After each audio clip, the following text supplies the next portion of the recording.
มาพอสวนเฮาตอนบรรยากาศฝนตกเนาะตกมาได้ชั่วโมงหนึ่งแล้วไม่ยอมหยุดเลย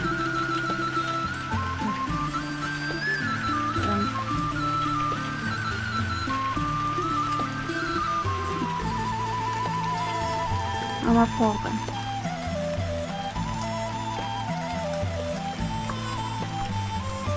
กระลำเขานะ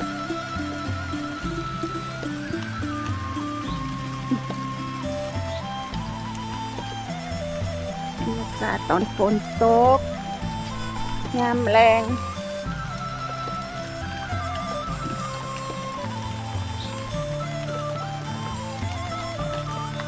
แปลงพักป้อมที่เราเพาะไว้เมื่ออาทิตย์ที่แล้วก็ขึ้นแล้วนะ